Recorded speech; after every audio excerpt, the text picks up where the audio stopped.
Queridos, estamos no terceiro dia da nossa festa e é muito bom nós entendermos os princípios do que nós estamos vivendo e não apenas executar algo no automático.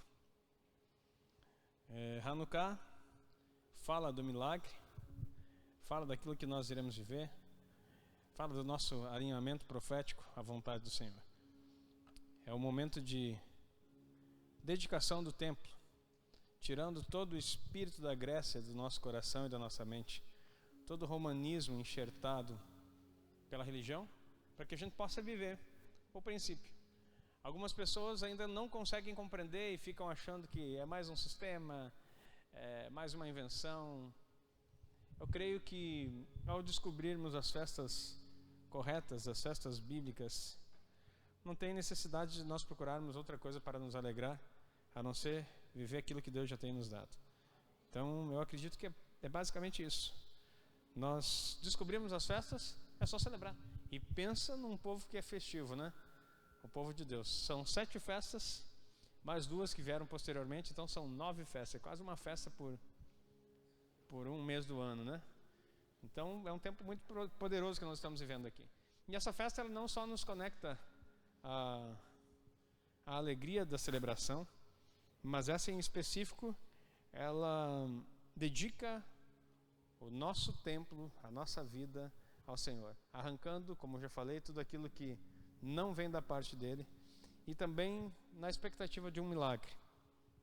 Hoje, no terceiro dia, nós acendemos uma nova vela, e essa vela, dentro daquilo que eu expliquei no primeiro dia, ela pode ser explicada pela Tiferet, que é uma das emanações que se fala dentro da cultura judaica, para quem estuda a árvore da vida.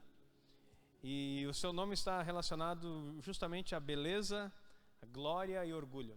Não aquele orgulho da soberba, não um orgulho negativo que nos faz achar melhor que os outros, mas o orgulho de ser participante daquilo que o Senhor criou. Você pode dizer amém para isso?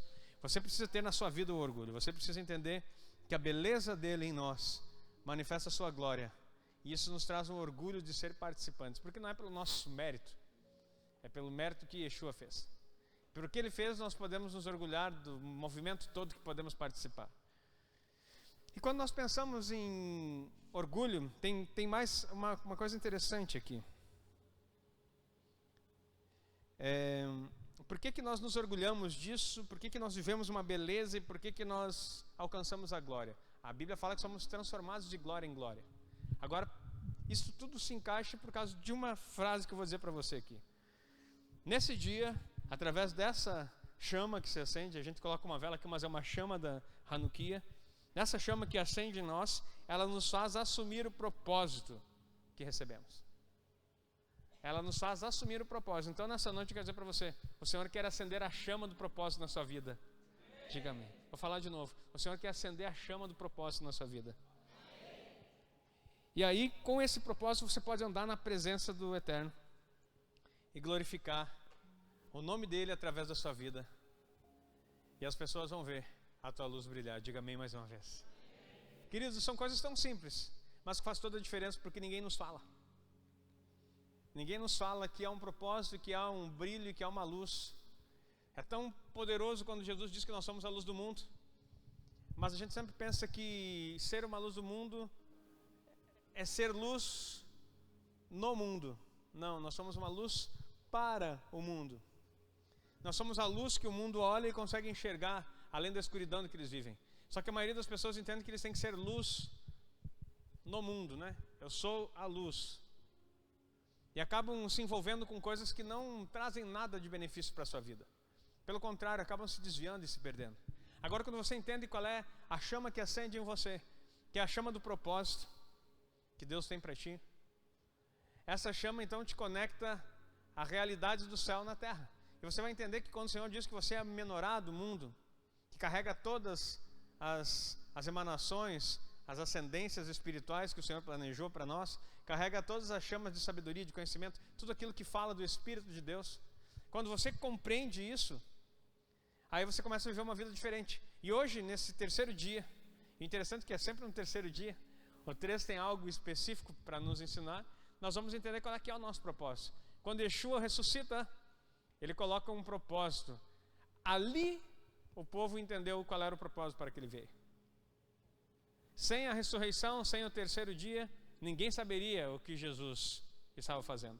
Apesar de ele ensinar, preste atenção nisso, apesar de ele ensinar o ministério dele todo, por 3 anos e meio, ninguém entendeu nada. Apesar de ele acender a chama do propósito em cada um dos seus discípulos, preste atenção na palavra.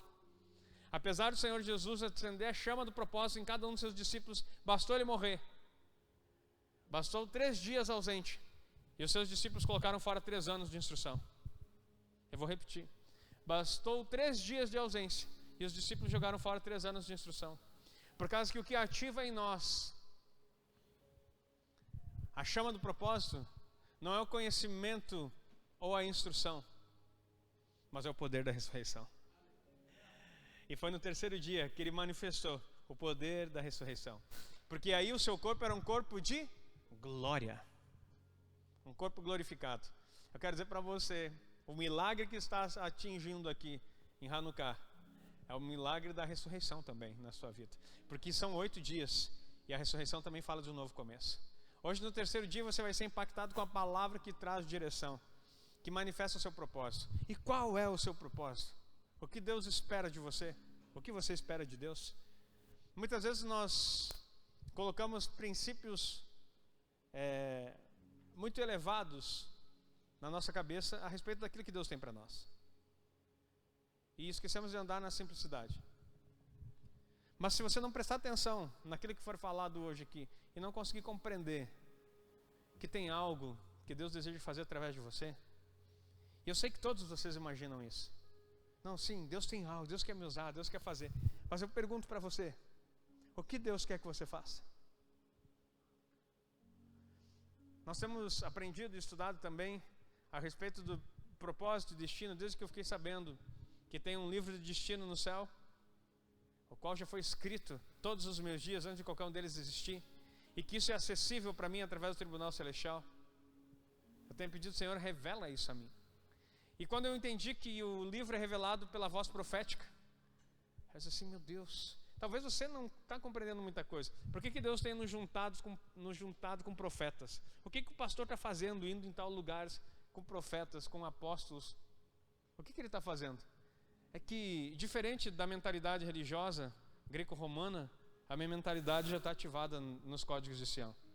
E eu aprendi que eu não fico sentado filosofando e criando hipóteses. Eu aprendo que quando eu recebo uma palavra eu me movo na direção dela. E é por isso que eu ando para onde talvez alguns de vocês não conseguem nem compreender o que eu estou fazendo. E eu não espero que você compreenda. Porque não se refere ao meu propósito, se refere ao seu. Agora o que eu posso fazer é inspirar você a fazer a mesma coisa. No diferente local onde Deus quer te usar, que você seja ativado para fazer o que Ele tem para você, e não para você tentar imitar aquilo que Ele deu para mim. Porque toda imitação não é revelação de propósito. Até um papagaio imita. Não seja um papagaio da fé. Seja alguém rendido à chama da ressurreição, que revela Cristo em você, a esperança da glória. É por isso que esse dia fala de beleza. É por isso que esse tempo fala da beleza. Fala daquilo que Deus fez por você e do que Ele já conquistou. Queridos, eu quero compartilhar alguns versículos com você. E talvez você não consiga compreender muito bem. Mas tem um texto que muitas pessoas não compreendem. E eu quero começar por ele, Romanos 8.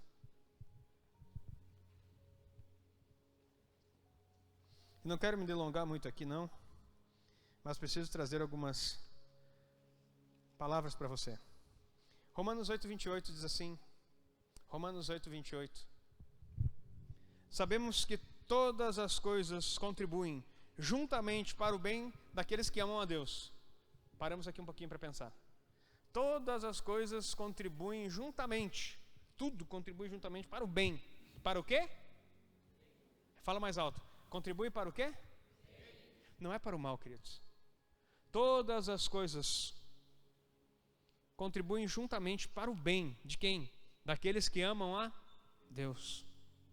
daqueles que são chamados, chamado é vocação, daqueles que são chamados segundo o seu propósito. Há um propósito que o Senhor te chamou. E eu posso perguntar para você nessa noite qual é o seu propósito. Essa é a grande dúvida que nós temos. É isso que nós estamos aprendendo e queremos viver nesse novo tempo. 2024 não passa. Toda a igreja vai ter seu propósito, vai ter seu destino alinhado. Diga amém. Toda a igreja vai descobrir o seu propósito e vai ter o seu destino alinhado. Porque 2024 não passa. Porque se atrasar 2024, eu estou entendendo que daí, na verdade, não se trata mais de fé, processo, alinhamento. Se trata de geografia. Aí eu preciso de fato remover para que se cumpra tudo aquilo que o Senhor falou. Talvez nesse momento o Giroá está tendo a oportunidade daquele... Nós estamos aqui falando 3, né? Você lembra que tem uma figueira plantada numa plantação, uma parábola que fala de uma figueira plantada numa plantação de videira? Quem já viu figueira plantada no meio de uva? No meio do parreiral, uma figueira. Alguém já viu isso? Alguém já viu isso? Não. E aí o Senhor da terra chega assim: o que está fazendo essa figueira plantada aí no meio desse parreiral? Arranca. E não está dando fruto. Mas o que cuidava da videira, cuidava também da figueira. E os dois são símbolos, né? Tanto a figueira quanto a oliveira é símbolo de Israel. Agora tu está entendendo? Uma figueira plantada na sua vinha. Isso é mistério que a igreja não consegue compreender. Aprenda isso. Oliveira e figueira sempre vai falar de Israel. Anota isso para não esquecer. Oliveira e figueira sempre vai falar de Israel. Videira sempre vai falar da igreja. Em João 15, Jesus diz: eu sou a videira verdadeira. Quer dizer que tem uma videira falsa. Tem uma igreja falsa. Essa videira falsa vai ser esmagada no lagar da ira de Deus. Lá no Armagedon. Então, havia uma vinha, um parreiral aqui para o gaúcho, e tinha uma figueira plantada lá. Deus assim: por que essa figueira ocupa a terra inutilmente e não está frutificando? Arranca ela fora daí. Uma figueira no meio de um parreiral. Nós estamos trazendo de novo a figueira no meio do parreiral. Você pode dar uma glória a Deus e aplaudir o Senhor. Porque foi mandado que você arrancasse. Mas o que cuidava da vinha disse assim: não, o Senhor me permite, deixa eu colocar mais adubo. Deixa eu ficar mais um ano. Porque já está aí há 3 anos ocupando essa terra inutilmente sem frutificar. Espera. 3 anos, né? Ocupando a terra inutilmente. E aí o que ele disse: deixa eu colocar mais adubo, deixa eu cuidar dela. E se depois dos 3 anos não frutificar, então pode cortar fora. Eu não vou perguntar quanto tempo você está na igreja. Eu não vou perguntar. Também não vou perguntar se você está frutificando já. Porque não só a figueira precisa frutificar, como a videira também. Porque aquele que não frutifica é cortado e lançado fora, e aquele que frutifica, ele poda para que dê mais fruto. Então há uma mensagem poderosa aqui. Nesse dia, nessa noite, nesse terceiro dia de Hanukkah, eu quero dizer para você que o Senhor vai alinhar você ao propósito dele. E você está aí vivendo uma ressurreição no terceiro dia, onde os frutos vão aparecer. Esse é o milagre que você tem que esperar. Não é aquilo que beneficia você apenas. Sabe, uma das melhores formas de você ver se você está sendo alinhado ao propósito de Deus é voluntariamente e com muito amor e paixão servir no lugar onde você está. Não há ninguém que manifeste o seu fruto sem aprender a servir. Porque já aprendemos que a vela central, a chama central, se chama Shamash, que é servo. É ela que está acendendo as demais. É ela que está acendendo as demais. Também vimos que ela, ao acender as outras, ela nunca perde sua luz. Pelo contrário, ela amplia a claridade aonde está. Porque ela tipifica Yeshua, em sua vida. E se tipifica Yeshua em sua vida, assim é você. Você nunca vai perder sua luz ao compartilhar a vida de Deus com outras pessoas. Você vai estar só clareando mais o mundo. Amém? Só que para você poder fazer isso, você tem que saber o seu propósito. E para começar a entender o seu propósito, você precisa servir. Sirva o tempo todo. Para que você revele o seu propósito, você tem que quebrar essa coroa que aprisiona a sua mente. Esse trono de rainha do céu. Para que você consiga acessar, não o segundo céu, mas o terceiro onde Cristo está. No lugar onde você já está sentado com Ele. E daí você pode ter todas as ideias criativas do Senhor. Anota aí, como você vai saber o seu propósito? Descobrindo as suas habilidades extraordinárias. Quais são as suas habilidades extraordinárias? Muitos não sabem. Só que o extraordinário não é extraordinário comparado a mim. Não é extraordinário comparado à pessoa que está ao seu lado. É o extraordinário para você. Qual é a habilidade que Deus te deu que você sabe que você faz muito bem aquilo que você faz? Todos nós temos uma habilidade. E essa habilidade muito boa que você possui, é isso que Deus te presenteou. Esse é o primeiro aspecto. Sabe uma das coisas do empreendedor que você precisa aprender, desde o mais velho até o mais jovem aqui? Todo mundo quer entrar num negócio para ganhar dinheiro. Já perdeu. Ninguém entra num negócio para ganhar dinheiro. Todo mundo entra num negócio para aprender. O problema é que o pessoal entra, finge que está aprendendo na expectativa de ser remunerado. Burrice. Vai passar os anos e daí um dia vão dizer assim, muito obrigado, pode ir embora. Porque a tua incompetência não me permite que você continue alinhado do meu lado. Porque eu quero correr. E para que eu possa correr, tem pessoas preparadas do meu lado. É forte as palavras, mas estou falando uma linguagem empresarial. Então quando você vai começar um negócio, não se emocione por alguém te chamar para um negócio. E você achar, eu devo ser muito bom. Primeiro você fica assustado. Depois assim, eu devo ser o melhor. Eu sou a bolacha mais recheada do pacote. Isso é antigo, isso é coisa de velho. Tu vê minha idade já. Você está sentindo o cara, porque ele foi chamado para fazer parte de um projeto. Eu devo ser muito bom? Não, querido. É uma oportunidade de tu melhorar. Porque se tu foi chamado, provavelmente, é porque há uma habilidade escondida que você não conhece. E não porque você está dominando no campinho. Aí depois que você tem essa habilidade escondida, preste atenção, adolescente que está aqui. Você que é empresário também preste atenção. Quando você é chamado, primeira coisa que você vai fazer, aprenda. Quando você vê alguém ascendendo, e não acendendo vela, subindo, acendendo, crescendo, não queira ser parâmetro para dizer assim, uau, um dia eu vou estar no lugar dele. Esse é a síndrome de Lúcifer. Você vê alguém crescendo assim, meu Deus, tomara que olhe para mim, para que eu possa ver a rota que fez ele crescer. Quem tem esse pensamento não levanta a mão, não se acuse, porque eu sei que a maioria não tem. A maioria desdenha aquele que está subindo, dizendo assim, vamos ver até onde vai dar. Quero ver até onde vai conseguir ficar lá em cima no topo. Essa é a mentalidade babilônica, essa é a mentalidade de inveja, essa é a mentalidade ignorante daquele que desconhece o Senhor e que não experimentou o terceiro dia, ainda não ressuscitou, está morto em seus delitos e pecados, precisa de vida de Deus. Está entendendo a palavra?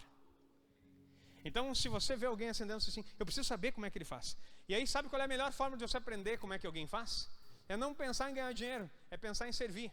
Porque todo aquele que se chegar pensando que vai usufruir de alguma coisa, vai ser cortado.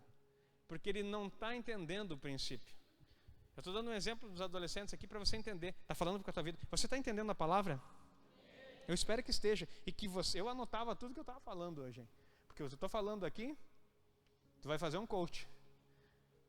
Muito bem pago. E não vai receber. Porque as palavras que eu estou dizendo para você é espírito e vida.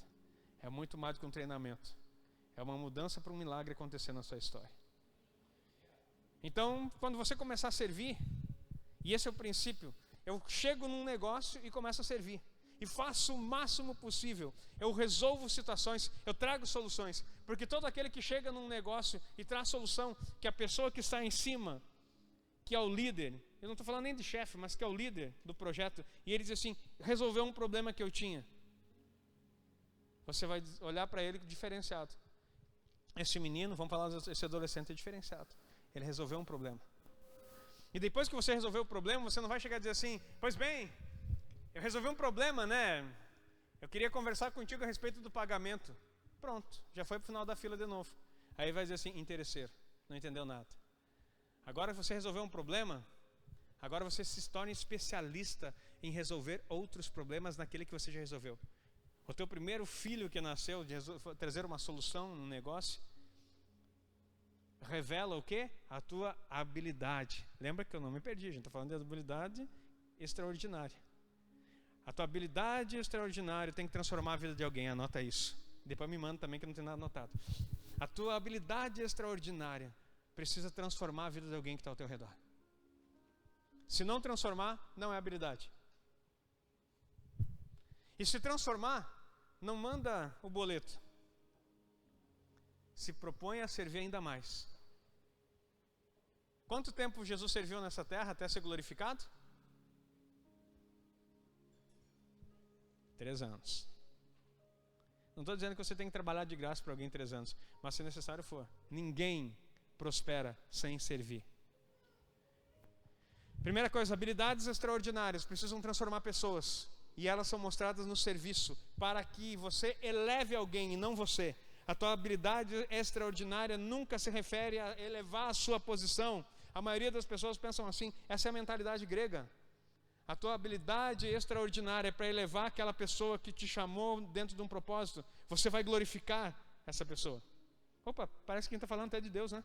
Chamado segundo o seu propósito, para sermos a beleza, a glória. Uau, parece que tudo se encaixa. Assim como é na palavra, é na realidade.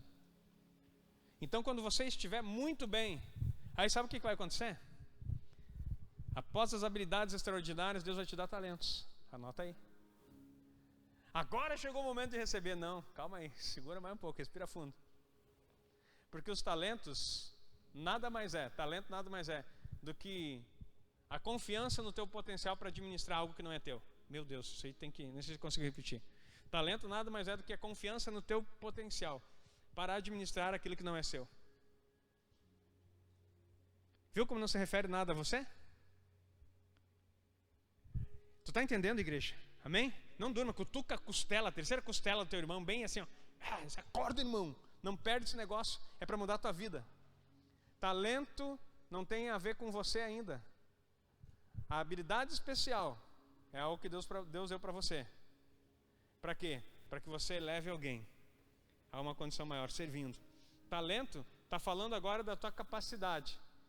Você já mostrou que tem valor, você tem uma habilidade especial.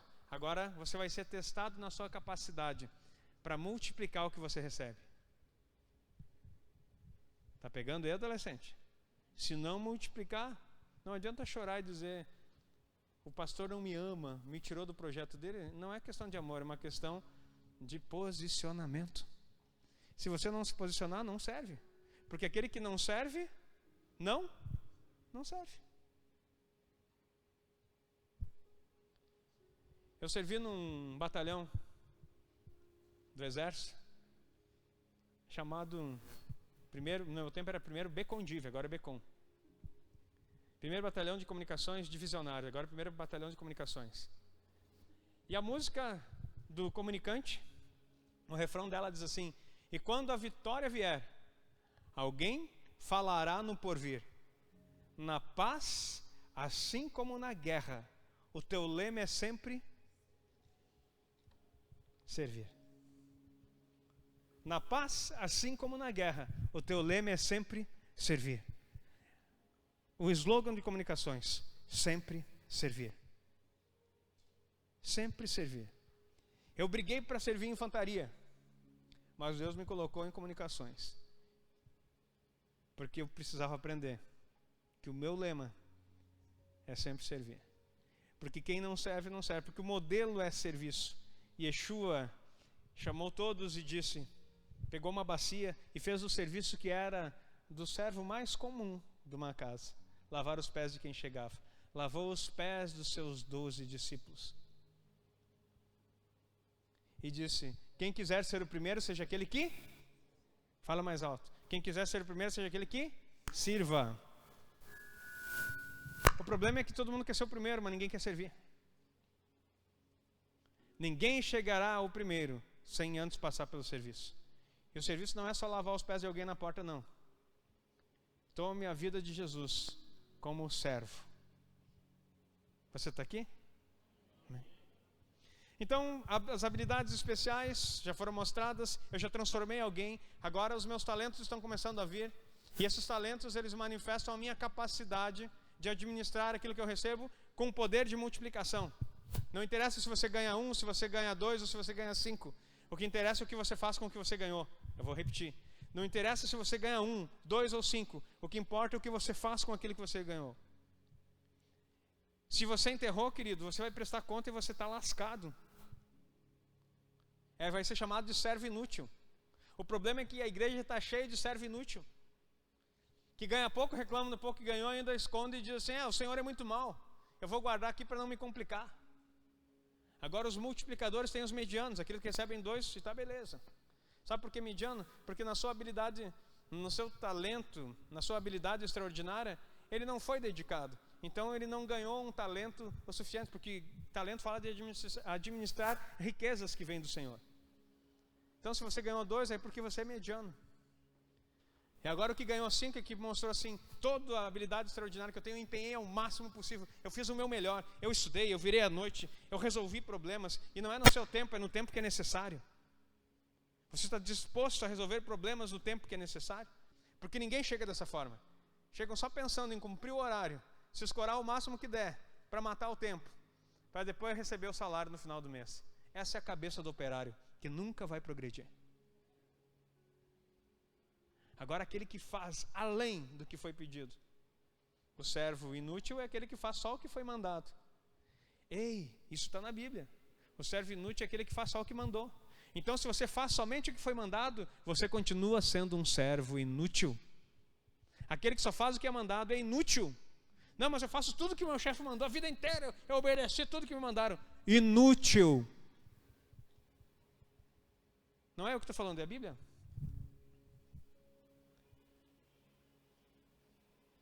Então você faz além, você é muito mais do que aquele que foi pedido. Você é aquele que surpreende sempre. Sabe por quê?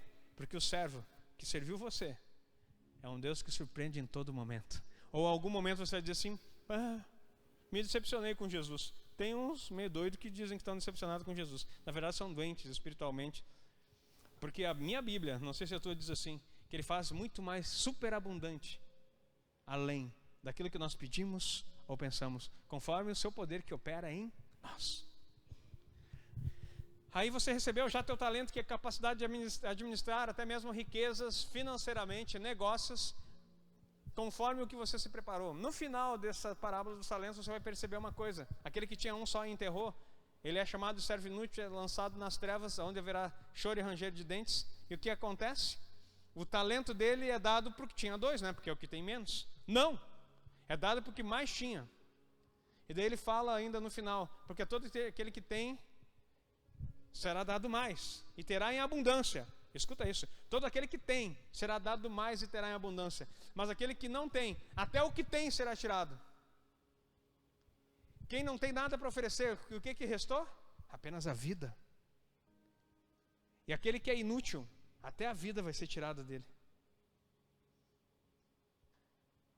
E aí? Em que lugar você está? É inútil? Mas nós estamos aqui falando do propósito. Porque todas as coisas cooperam para o bem daqueles que amam a Deus, daqueles que são chamados segundo o seu propósito. Então, todo esse processo que eu estou falando aqui para você, habilidade extraordinária, talento. E agora vem um terceiro, anota aí o terceiro. Dons. A recém agora vem entrar os dons. Aí o Espírito dá para você dons. Sabe o que são os dons? Presentes do céu. Para você agora prosperar. É isso? Não. Para você servir. A habilidade extraordinária é para você transformar. Anota aí. Os talentos é para você administrar e multiplicar o que vem na sua mão. Administrar e multiplicar. Esse é o objetivo dos talentos. Conforme a tua capacidade. Não pense em ganhar mais. Não quero ganhar os talentos que eu recebi, porque se você não tem capacidade, você não vai ganhar. Porque pode subir qualquer um aqui em cima e não vai manifestar aquilo que eu tenho. Porque o talento que foi dado não pode ser copiado. Ninguém pode copiar você.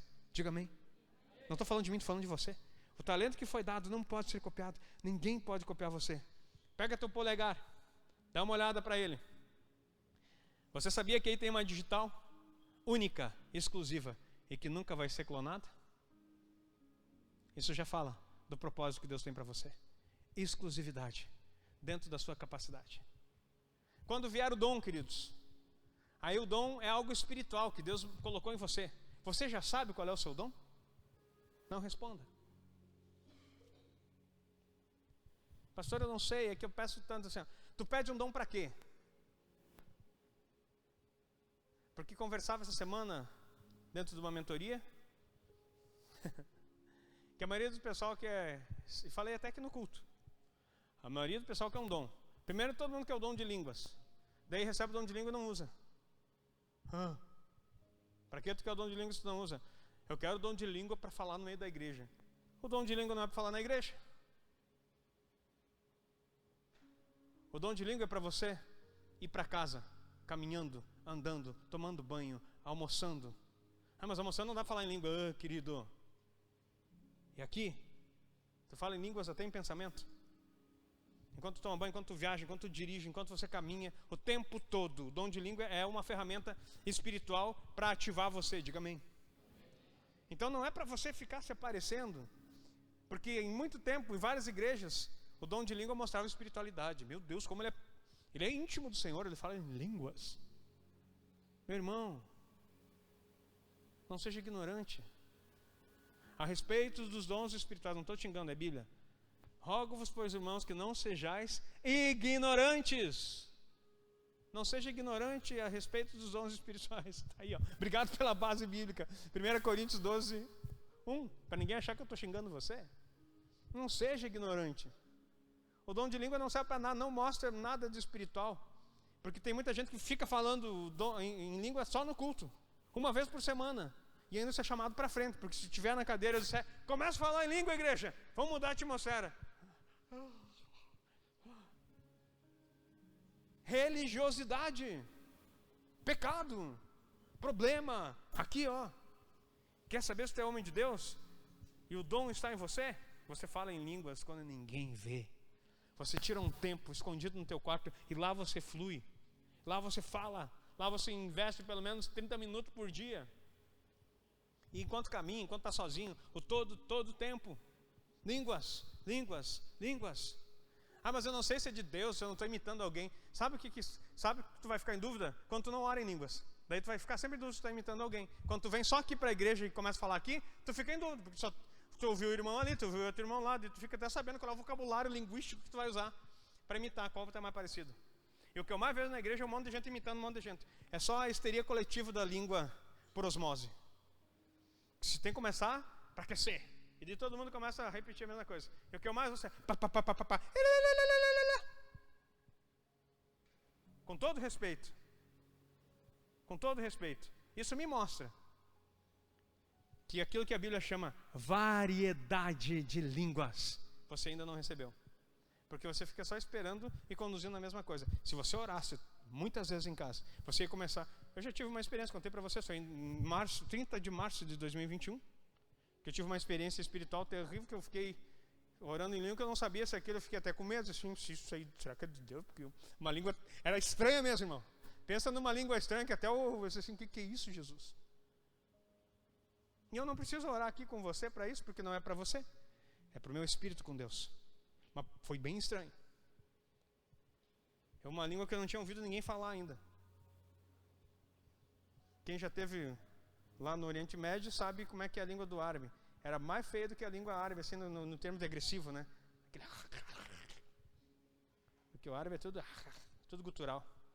Tipo o hebraico, Yevrechá, Adonai. E essas coisas assim. É diferente. Então o dom, querido, que você almeja, que você não pode ser ignorante, eles têm um propósito.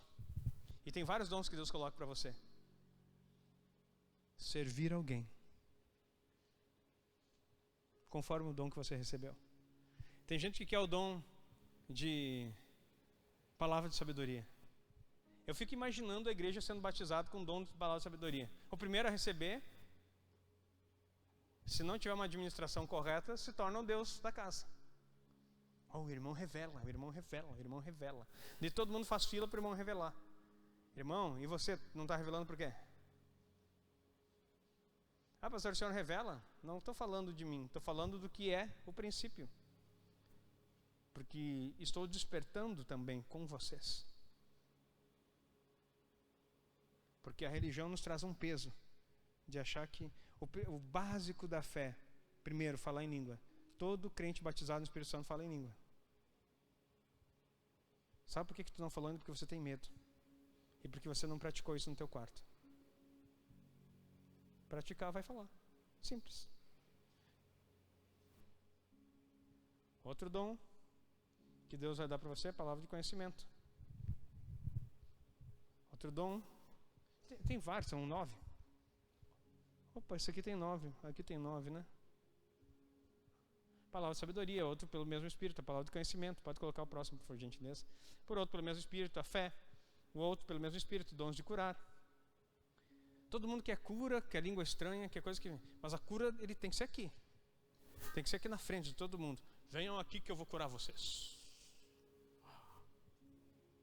Eu sou o Deus. Quer dizer, ungidão. Quer saber dom de cura? Eu acho lindo que todo mundo quer dizer que tem dom, eu sou cheio do dom e coisa e tal, mas na hora de uma situação no hospital chama um pastor. Ah, pastor, nós temos que orar lá. Nós temos que orar. Eu não tenho que orar com nenhuma. Tu não tem o dom? Por que tu já não foi? Volta me contando, trazendo os feixes da colheita com grande alegria. Pastor, eu fui orar e foi curado disso, cresceu perna, levantou da cadeira de roda, aconteceu. Eu vou celebrar contigo, mas não me quero fazer participante do teu compromisso. Amém? Esses são os dons. Agora, como que tu vai saber qual é o teu propósito? Sabemos que todas as coisas contribuem juntamente para o bem daqueles que amam a Deus, daqueles que são chamados segundo o seu propósito. Sabe qual é o propósito de Deus? Qual que é o propósito de Deus? Segundo o seu propósito. Você tem um propósito primeiro que Deus colocou. Essas coisas que eu estou falando vai ajudar você a descobrir o propósito. Anota aí. Seu propósito está alinhado com a sua paixão.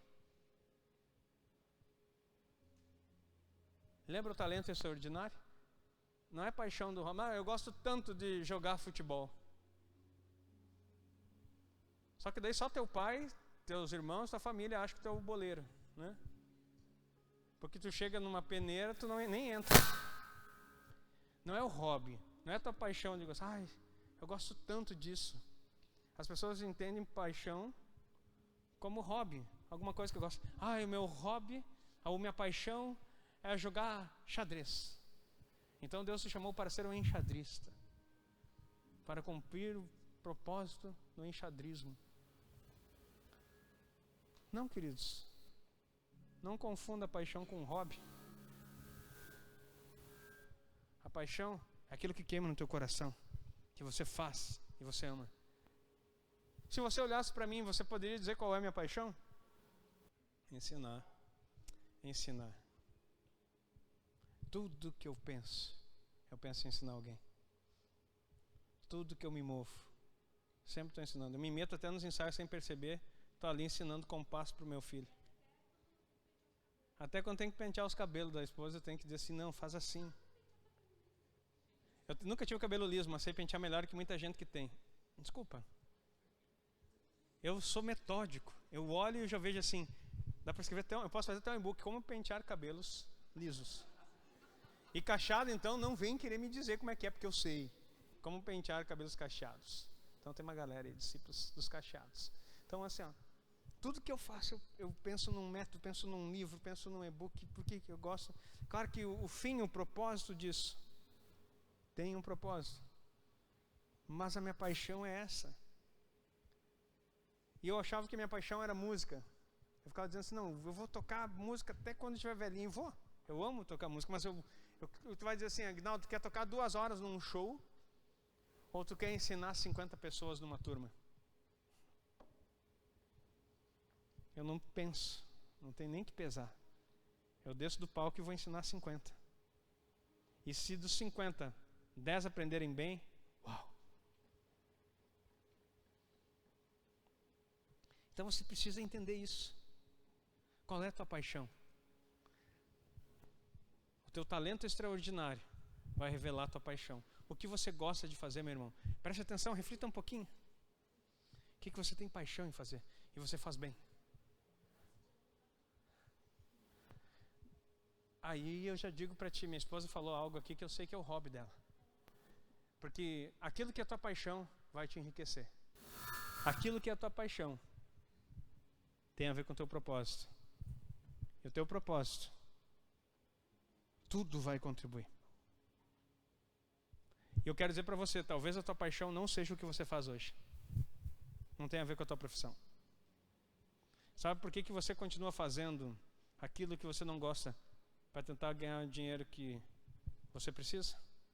Porque você não sabe qual é o teu propósito. Porque a partir do momento em que você tem o teu propósito, você flui naturalmente naquilo que Deus te deu. O que você faria de graça, por prazer de fazer? É exatamente esse. Com a tua habilidade extraordinária. Não o que tu pensa que tu sabe fazer. Não, eu ensinaria futebol. Imagina eu, no ensino, ensinando futebol, sendo um perna de pau que nunca joguei bola, né? Mas agora eu vou dizer para você, se eu montasse uma escolinha de basquete, mesmo tendo 1,68 m de altura, eu ia fazer coisas que gigante não faz. Porque eu me apaixonei por aquela estrutura, entendi, porque eu gostava, como um hobby que virou uma paixão. E por muito tempo eu joguei. Porque você tem que ser bom naquilo que você está fazendo.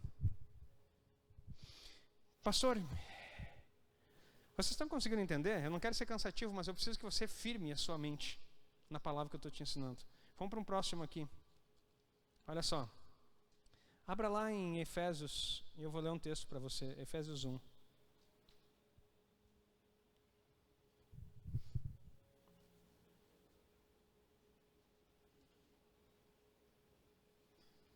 Olha o verso 11. Nele digo, em quem também fomos feitos herança, havendo sido predestinado conforme o propósito daquele que faz todas as coisas segundo o conselho da sua vontade. Deus, nele digo, em quem também fomos feitos herança, em Cristo, né? Havendo sido predestinados conforme o propósito. Você foi predestinado conforme o propósito que Deus tem para você. Você já sabe qual é o propósito? Você precisa descobrir. Porque esse é o teu propósito, que vai mudar a tua história e vai mudar a tua geração. Pare dessa mentalidade reprimida, enganosa, de que trabalho é sofrer. Porque foi a maldição de Adão. Vai comer do suor do teu rosto. Não existe trabalho sem sofrimento. Esse guri aqui no sul, né? Esse guri nem parece macho. Fica querendo trabalhar no ar-condicionado. Homem trabalha no pesado. Homem trabalha no sofrimento. Homem... Então eu sou anjo. Porque eu não me vejo assim. Eu já não nasci na época do Egito para não ser escravo do faraó. Por que tu quer voltar à escravidão? Se Deus já te tirou do Egito há tanto tempo. Você quer sair da escravidão? Então, começa por aqui. Se você pegou toda a sequência, já está tremendo aqui. Tudo conforme, olha,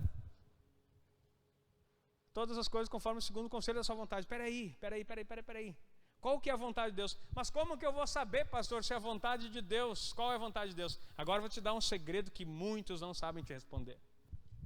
Romanos 12, vai para lá. Romanos 12.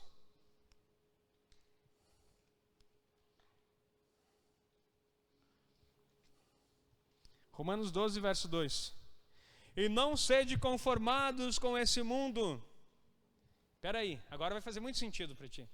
Não seja conformado, não tome a forma do mundo, não viva que nem a sociedade viva, não ande que nem a sociedade anda. Não sede conformados com esse mundo, mas sede transformados pela renovação do vosso entendimento, pela renovação da vossa mente. Mude essa cabeça, eu já tenho falado aqui, você tem que morar em Giroá, mas sua cabeça tem que estar pensando fora daqui.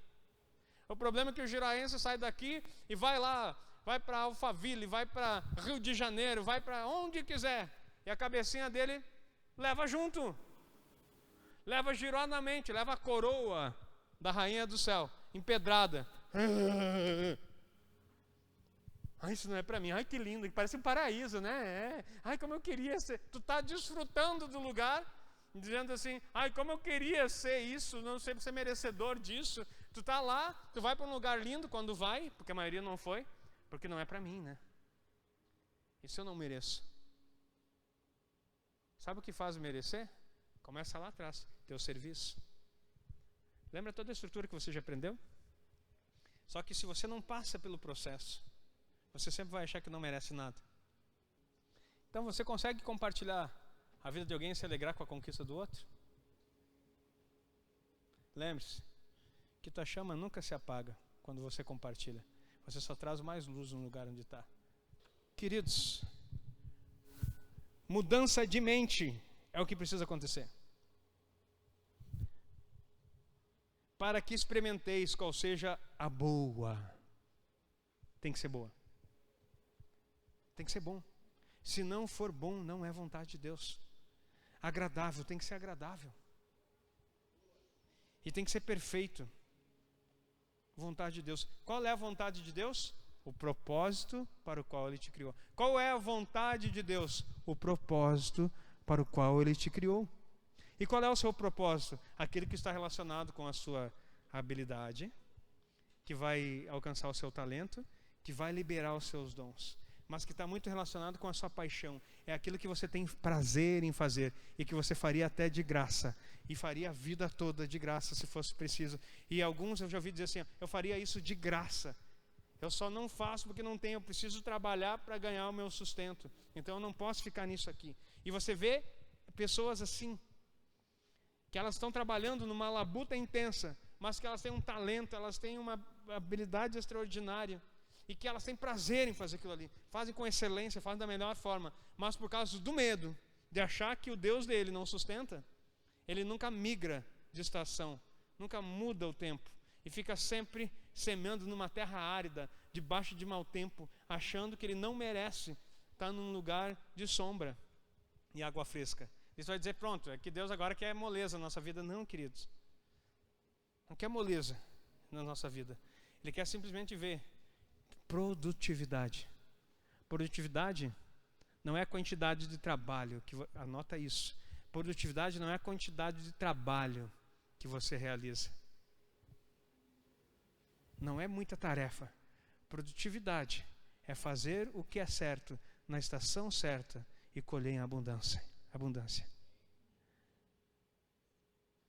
O teu amém foi meio xoxo para quem mora numa cidade de agricultura. Qual é o grão que está sendo que é da estação agora? É o milho? O soja também estão semeando, né? Por que não estão plantando trigo agora? Mas eu quero plantar trigo. Eu vou plantar trigo. Mas não interessa, eu quero. Vai nascer igual. É só molhar bem.